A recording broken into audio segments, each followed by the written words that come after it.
मैं आपको आज भी बता रहा हूं, जब कुछ भी समझ में नहीं आए ना, जब ऐसी परिस्थिति हो जाए, दिमाग आपका बंद हो जाए, हाथ खड़े करना, परमेश्वर को धन्यवाद करने लग जाना। एक ऐसी युक्ति परमेश्वर उस समय में निकालेगा, एक ऐसा रास्ता परमेश्वर उस समय में निकालेगा जो आप सोच के, आपकी सोच के परे। जब आप अपनी विपरीत परिस्थिति में परमेश्वर को धन्यवाद देने लग जाते हो, परमेश्वर जहां कोई मार्ग नहीं है, जहां मरुस्थल है, उसके बीच में से आपके लिए एक ऐसा मार्ग निकालेगा, एक ऐसा मार्ग निकालेगा जो आपको जीवन की ओर ले जाएगा। पहला थेसलोनियंस 1 Thessalonians 5:16-18, पहला थेसलोनिको 5:16 से 18। Rejoice always, pray without ceasing, in everything give thanks, for this is the will of God in Christ Jesus for you। कई लोग बोलते हैं ना, आपको मिलेंगे कई लोग, हमें तो बहुत मिलते हैं, जो कहते हैं परमेश्वर की इच्छा क्या है मेरे लिए। सुना आपने? मैं जानना चाहता हूं प्रभु की इच्छा क्या है, प्रभु की इच्छा क्या है मेरे लिए। चलो मैं आज प्रभु की इच्छा बताता हूं आपके लिए। सदा आनंदित रहो। अपने पड़ोसी को बोलो, सदा आनंदित रहो। कब आनंदित रहना है? सदा। यदा यदा ही सदा रहो आनंदित। आमीन। कब रहना आनंदित? सदा। That's the will of God for you, that you will rejoice at all times. Okay, now let me tell you one thing. We don't rejoice by emotion, we rejoice by faith. हम लोग भावनाओं में आकर नहीं आनंदित होते, हम विश्वास से आनंदित होते हैं। भावना बाद में पीछे आ जाती हैं।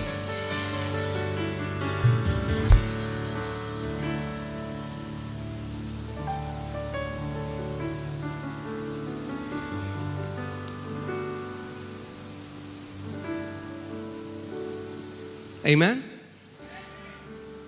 So what's the will of God for you?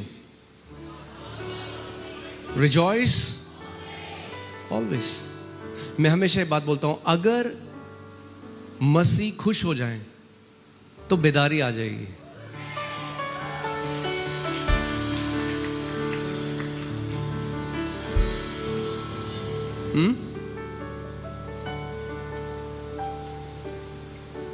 अगर कोई मीटिंग हो रही है, सारे लोग रो रहे हैं, तो लोग कहते हैं वाह क्या प्रभु का आत्मा मूव कर रहा था, सारे रो रहे थे।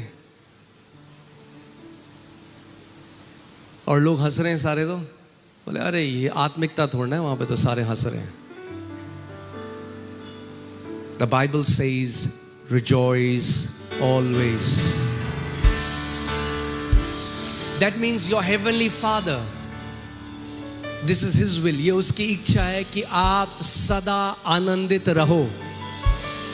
आमीन। प्रमोशन हो तो, प्रमोशन ना हो तो, पेट्रोल महंगा हो तो, पेट्रोल सस्ता हो तो, अपना घर हो तो, किराए के घर में हो तो, चाहे कुछ भी परिस्थिति हो, सदा आनंदित रहो।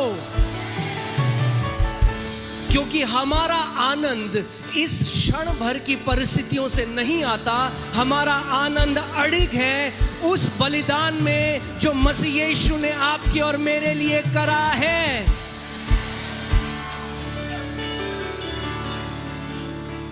आमीन। हालेलुया। और इसलिए आनंदित रहो क्योंकि तुम्हारा नाम जीवन की पुस्तक में लिखा गया है, जिसकी कोई कीमत नहीं। इलॉन मस्क भी नहीं लिखवा सकता अपना नाम, पैसों से नहीं खरीदा जा सकता।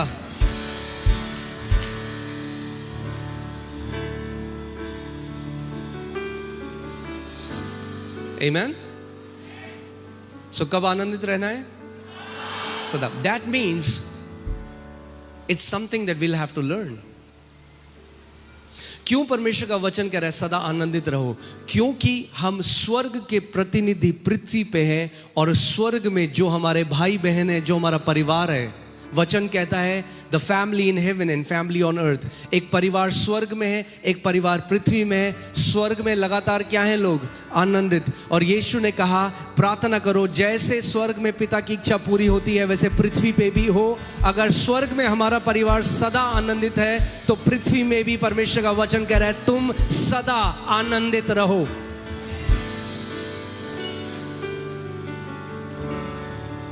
क्या उसने ये कहा सदा आनंदित तब रहना जब अच्छी चीजें हो तुम्हारे साथ? No. That means our rejoicing is not depending on our external circumstances.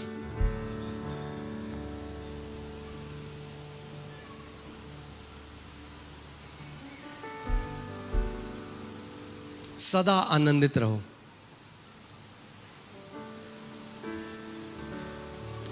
कब आप आनंदित रह सकते हो सदा?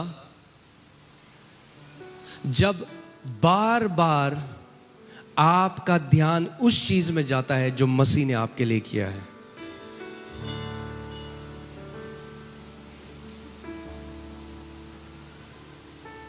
चेले को प्रभु यीशु मसीह ने भेजा, वो दुष्ट आत्माएं निकालने लगे। they were very happy, बहुत खुश हो गए। यीशु के पास वापस आए, बोला यीशु मसीह देख दुष्ट आत्माएं भी हमारी बात मान रही है तेरे नाम पे। यीशु ने कहा वो ठीक है बट डोंट रिजॉइस।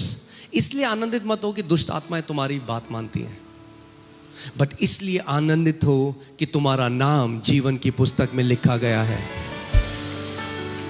कितने लोगों का नाम या जीवन की पुस्तक में लिखा गया? मुझे हाथ दिखाओ।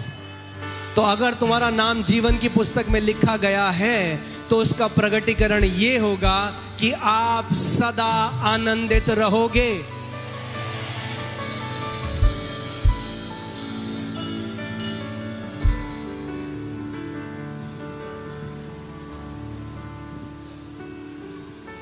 आज मैं आपको ये कुंजी बता रहा हूं, वो सीक्रेट बता रहा हूं। मैं जब दिल्ली आया, जब मैं नौकरी करता था, तो एक टॉप फ्लोर पे मालवीय नगर का कमरा था, उसकी टॉप फ्लोर थी टिन की।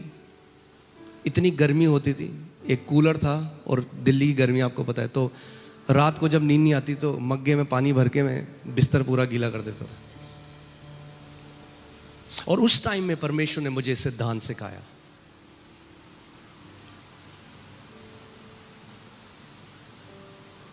दुनिया के लोग जब उनको कुछ दिया जाता है तो पकड़ के कहते हैं थैंक यू। विश्वास के लोग पहले पकड़ने के थैंक यू बोलते हैं।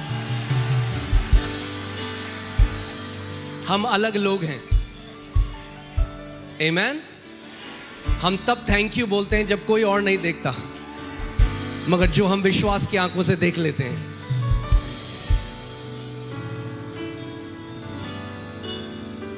So rejoice always.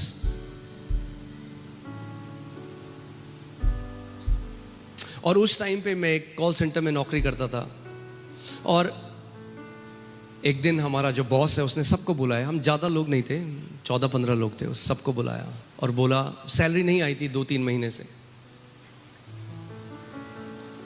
और बोला कि कंपनी के पास पैसा नहीं, हम लोग लॉस में चले गए। मकान मालिक कॉल कर रहा है बार बार, रेंट दे वरना तेरे को निकाल देंगे।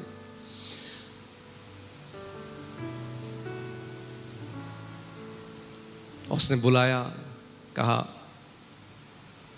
कोई पैसा नहीं है तो अब तो सब बंद करो, अपना लैपटॉप और घर जाओ। और मैं कैब में बैठा हूं, और सारे जो साथ में मेरे दोस्त हैं, अब मैं खिड़की में बैठ के सोच रहा था किराया कहाँ से दूंगा, प्रभु किराया कहाँ से दूंगा। और जो सारे मेरे साथ में जो कैब में बैठे थे वो बहुत अच्छे भजन गा रहे थे, जो हमारा बॉस था उसके लिए। और मैं ये सोच ही रहा हूं कि प्रभु मैं कहां से किराया दूंगा। और अचानक से परमेश्वर की आवाज मुझे आई और बोला, सन मेरे बेटे, मैं तेरा उत्तम भाग और प्रतिफल हूं। जिस दिन ये बात आप समझ जाओगे, आपका उत्तम भाग प्रॉपर्टी नहीं, नौकरी नहीं, बाहर की कोई चीज नहीं, परमेश्वर स्वयं आपका उत्तम भाग और प्रतिफल है। और ये प्रतिफल कोई आपसे लेने वाला नहीं है यीशु मसीह के नाम में। और अगर आपके पास परमेश्वर आपका प्रतिफल है, अरे तो आपसे कौन कोई अमीर हो सकता है इस दुनिया में? You are the most blessed person on this earth. और जब परमेश्वर का वो वचन मेरे पास आया, मैं पूरे दिन इस पर मनन करता रहा, प्रभु को बोलता रहा, प्रभु आप मेरे प्रतिफल हो, आप मेरा उत्तम भाग हो, प्रभु आप मेरा प्रतिफल, आप मेरा उत्तम भाग हो। मैं उसको धन्यवाद देता रहा, धन्यवाद देता रहा। अगले दिन मेरे घर पे नॉक हुई। मैंने दरवाजा खोला, मेरा बॉस कह रहा पूरी रात में सो नहीं पाया, केवल तेरी सैलरी देने आया हूं। वो जब आप धन्यवादिता में जियोगे, परमेश्वर आपके बैरियों के मन को भी ऐसा मोड़ देगा कि उन्हें नींद नहीं आएगी, उन्हें भलाई करनी पड़ेगी परमेश्वर के लोगों के साथ। उसका वचन कहता है जिसको परमेश्वर ने ब्लेस किया है, जिसको परमेश्वर ने आशीषित किया है, अरे उसे कौन मनुष्य श्राप दे सकता है? आमेन, हालेलुया। मगर मैं आपको एक बात बताऊं, अगर मैं भी उन लोगों की तरह मैं भी गालियां देने लग जाता अपने मालिक को, अपने बॉस को, मैं आपको बता रहा हूं ये मेरे साथ नहीं होता।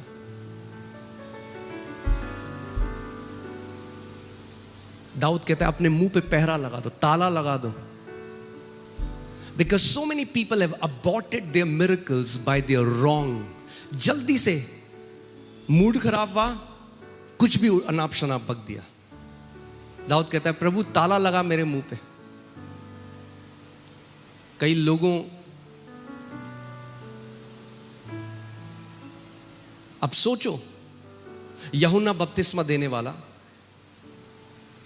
उसका जब जन्म होना था, उसका पिता जो एक याजक है, स्वर्गदूत उसके पास आया और बोला परमेश्वर तुझे एक पुत्र देगा, उसका नाम यूहन्ना रखना। वो उसके मुंह से डाउट भरी बात बाहर निकल रही है, वो शक कर रहा है। तो स्वर्गदूत ने क्या कहा, अब तू क्या हो जाएगा, गूंगा हो जाएगा जब तक बेटा पैदा ना हो। क्यों? क्योंकि अगर ये उल्टा बोलेगा तो ये अपने चमत्कार को क्या करेगा, खो देगा। तो परमेश्वर को उसका मुंह बंद करना पड़ा। कई लोग हैं वो तब तक अपने चमत्कार को नहीं देखेंगे जब तक उनका मुंह बंद नहीं होगा, क्योंकि उल्टा इतना बोलते हैं।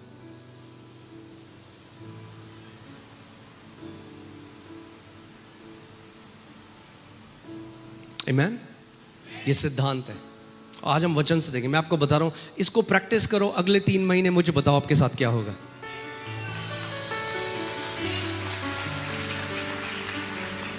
मैं आपको आज भी बता रहा हूं, जब कुछ भी समझ में नहीं आए ना, जब ऐसी परिस्थिति हो जाए, दिमाग आपका बंद हो जाए, हाथ खड़े करना, परमेश्वर को धन्यवाद करने लग जाना।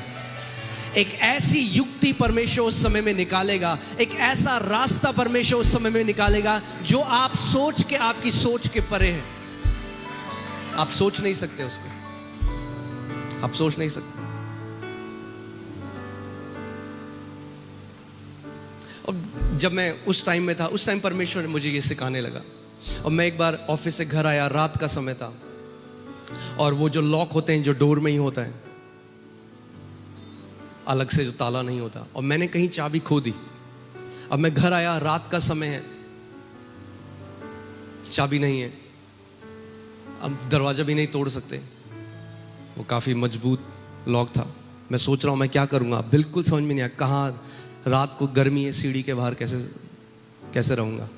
तो जब सब कुछ समझ में नहीं आया ना, मैं प्रभु को धन्यवाद, मैं कहा प्रभु तेरा धन्यवाद, प्रभु आप एक अच्छे पिता हो, प्रभु आप धन्यवाद, प्रभु आप एक अच्छे पिता, मैं प्रभु को धन्यवाद। अचानक प्रभु की आवाज़ मुझे आई। मालवीय नगर में एक चाबी बनाने वाला बैठता था। मैं आज आपको अपनी लाइफ से कुछ छोटी छोटी चीज़ें बता रहा हूँ। मालवीय नगर में एक चाबी बनाने वाला बैठता था जो 7-8 बजे चला जाता था। उसकी दुकान में भी लिखा होता था 8 बजे लास्ट चला जाएगा। तो प्रभु ने कहा जाओ, वो वहाँ पे है। अब मैं प्रभु से बात करूँ, मैं प्रभु तो 8 बजे चल जाता है, तो रात 12 बजे। प्रभु ने कहा जाओ, वहीं है। मैं गया, फिर रात को पैदल चलता हुआ गया मेन रोड में। जब मेन रोड में गया तो चाबी वाला वहां चाबी बना रहा है। तो मैंने उससे बोला भैया आप तो 7-8 बजे चले जाते हो, इतनी रात तक क्या रुक के क्या कर रहे हो? कह रहे भैया आज मुझे 200-300 चाबियों का ऑर्डर आया, आज रात वो बनानी है।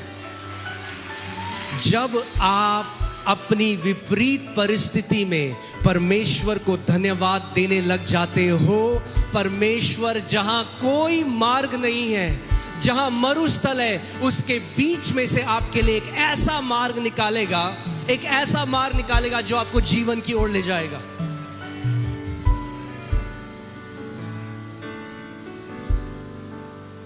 आमीन। आप जानते हैं आप चिंता और धन्यवादिता दोनों एक साथ नहीं कर सकते। Your brain either you can be grateful और यू कैन बी एंशियस। या तो आप धन्यवादिता हो सकता है आपके जैसा परमेश्वर ने हमें डिजाइन किया है, या तो आप धन्यवादिता में रह सकते हो। आप ऐसे कहते मैं बहुत धन्यवाद, बहुत, ऐसा नहीं हो सकता। ईदर यू आर एंशियस और you are thankful. But if you are thankful you will never be anxious. अगर आप धन्यवादिता में जीते हो तो आप फिर कभी डिप्रेशन में, एंजाइटी में नहीं जियोगे।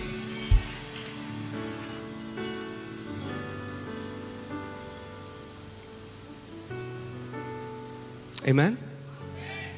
ओके, सो फिर से चलते हैं पहला थेसलोनियंस में। Rejoice always, rejoice always, pray without ceasing. Okay, pray without, निरंतर प्रार्थना करते रहो। तीसरा, इन एवरीथिंग गिव थैंक्स। हर बात में परमेश्वर दे। In everything, not for everything, in everything. यानी कोई भी परिस्थिति हो, परमेश्वर चाहता है आप उस परिस्थिति में जब हो तो आप परमेश्वर का धन्यवाद दो। इन everything give thanks. In everything, for this is the will of God. What's the will of God for me, Pastor? The will of God for you is that in everything you give thanks to your heavenly Father. परमेश्वर की ये इच्छा आपके लिए कि अपनी हर परिस्थिति में आप परमेश्वर को धन्यवाद दो।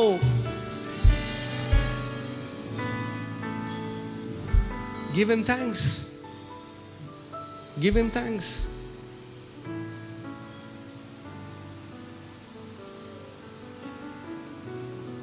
Amen.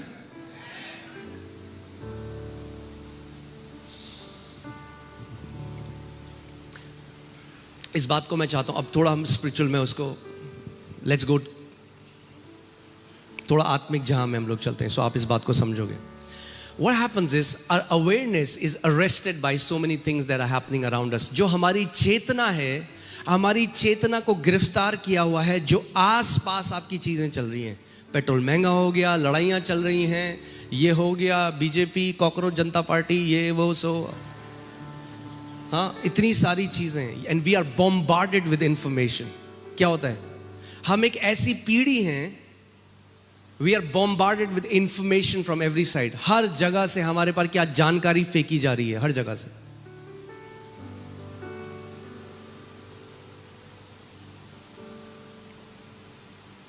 सो क्या होता है, जब आपकी अवेयरनेस पूरी ये चल रही है ना, अब आप प्रार्थना भी करने गए ना अगर, तो प्रार्थना मुंह से हो रही है मगर हृदय ना इन चीजों में आपका, your awareness is not on God.